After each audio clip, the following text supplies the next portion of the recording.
So I told you it was hotter than the surface of the sun out here. My camera cut out because it said it was too dangerous to record at such high temperatures. So there you have it.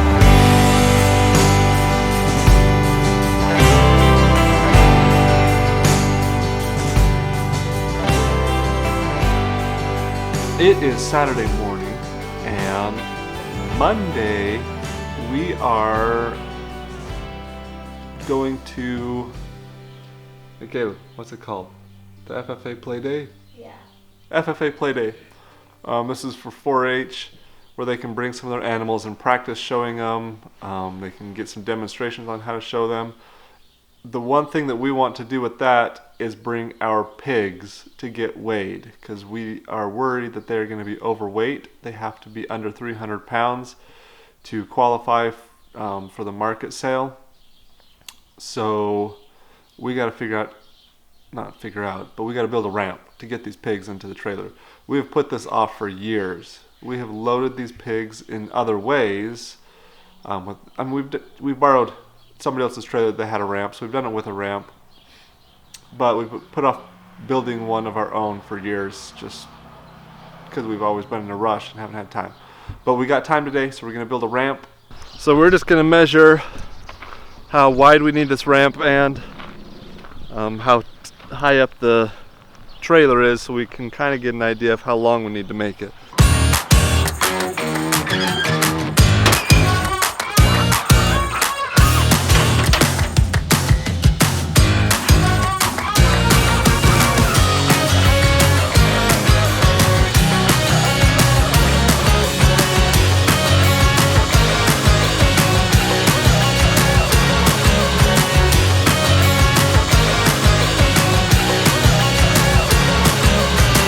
So the inside opening of this trailer is 57 inches. I'm going to make it about 60 inches wide, so it'll overlap just a little bit on each side. And then we've got the center piece here. I'm going to make it long enough that I can get it to wrap around. We're going to put some sort of a strap to help hold it in with this center piece. So if they get a little aggressive with it, they're not going to knock it off all the time. Building this ramp is going to be easy. It's just a series of boards that are the same length strapped together. That's it. The trick is in the setup of building chutes and some sort of pig boards or whatever, something to coax them in.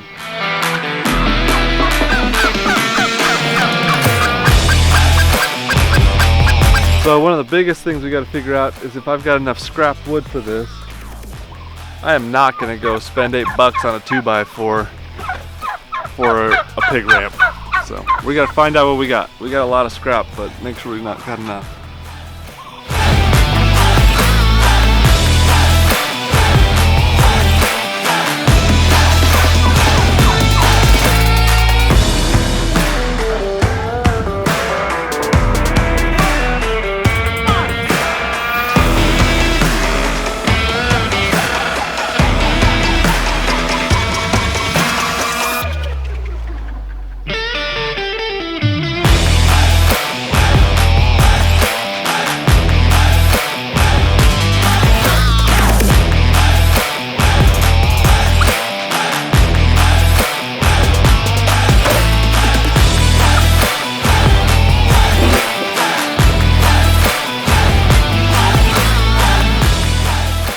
So we've got all of these boards pulled together here. Now we just gotta cut them down to size, and then we'll have to find some strapping to hold them all together with. We're gonna cut these first.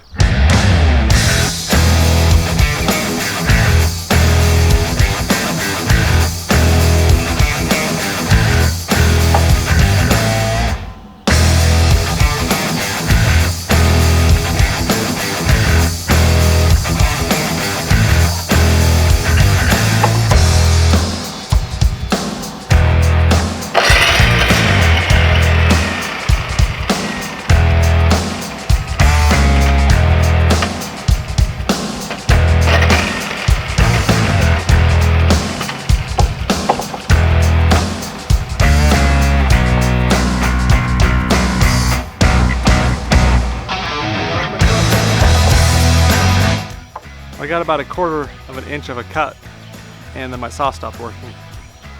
So I had to take it apart and figure out what was going on. I don't know what happened, but it's working now. So I took it apart, fiddled with some connections, now it's working. So we'll be back at it. Hopefully my saw keeps working.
So this one board is just a few inches too short, which is probably perfect because we do need to leave that notch for that center piece in the trailer. Well, I measured it. It's about 3 1/8 inches wide. And then I realized it doesn't matter because I don't have to have this ramp on there centered because it's going to have a few inches overhang anyway. So it'll be fine because that's like a 6-inch, I think it's a 10-inch board, 11-inch board. That's the short one, so it'll fit on there just fine. What'd you find? A baby rabbit. Oh, a cute little baby rabbit. Oh, he's squirming. So that's all there is to this pig ramp. The only thing we still got left to do is to put some slats across there to tie everything together. And then we'll be done. I gotta go make sure I've got enough screws to do it. I might have to run to the hardware store and grab me some screws because I don't know what I've got. So I looked and I only found 1 screw. So we're off to the hardware store.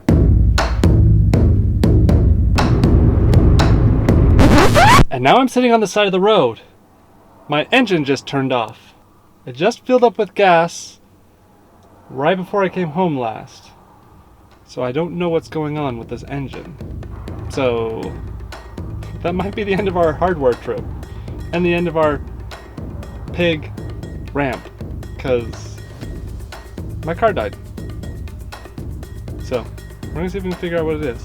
All right, lucky for me, I happen to keep a code reader in my car. We just have one and it just happened to be in this car. It usually just floats between our 3 cars. But I looked it up. It is a camshaft position sensor. Seems like it's really easy fix.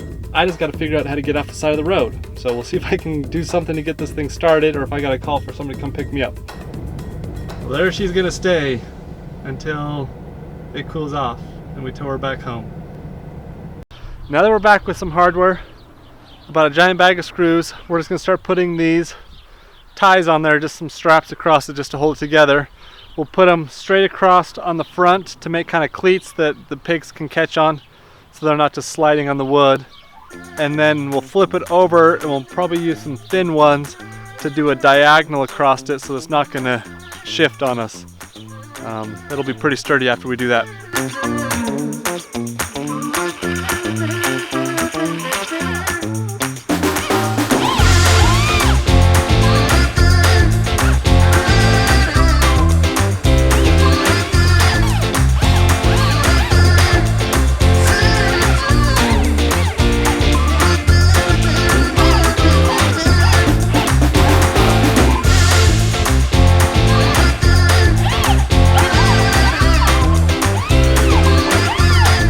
Alright, we're taking a quick break here. Now everybody knows if you've got chickens, when a chicken lays an egg, it'll just squawk for a while and let you know. Listen to this. She's been carrying on for at least 15 minutes like that. Like, we all know, you laid an egg. It's enough. We heard you. You laid an egg. Now shut it. Nobody cares. Nobody cares. Okay, we can get back to work now. Finally got her to be quiet.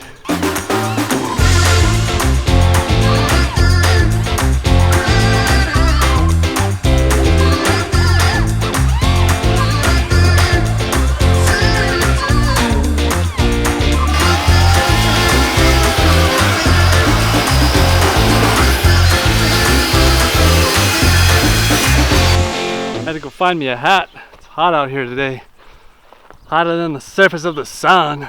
So, you can see it over there. That is done. The only thing we got to do now is make sure that we can slide it up into this trailer. I got to notch out a little bit on the side so it can fit around where the doors go. So we're gonna drag the trailer back here, prop it up there, see where we got to notch it out, and then we will park the trailer where the trailer is going to be so we can get the pigs loaded in, and then we will move it from there.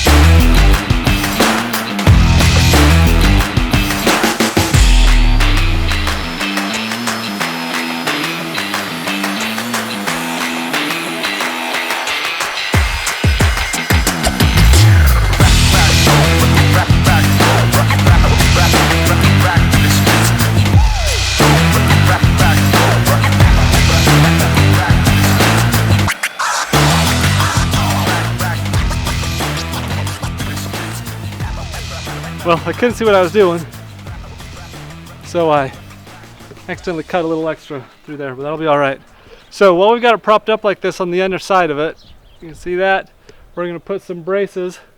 Going to go from that corner up there down to this side. So we're going to do a diagonal, kind of a wedge shape, pie shaped thing, and that'll keep it from shifting side to side, getting that wood kind of racking back and forth.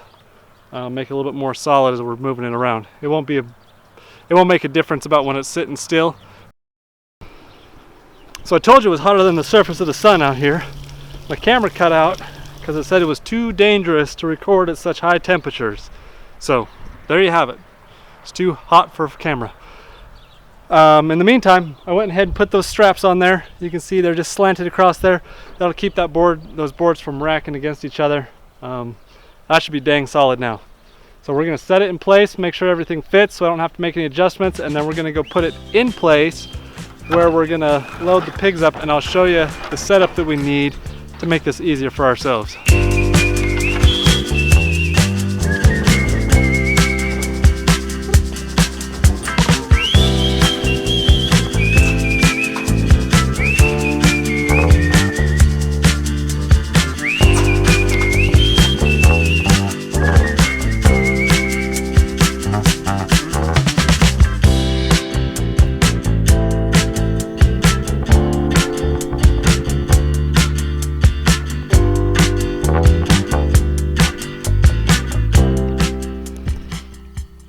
So I was going to do a cool time lapse for you from up there of me setting this all up, but once again, hotter than the surface of the sun. So missed all of that, camera shut off again. But we got it all set up, so I'll just show you real quick what we got set up, and I'll go in and tell you about what we're planning with this.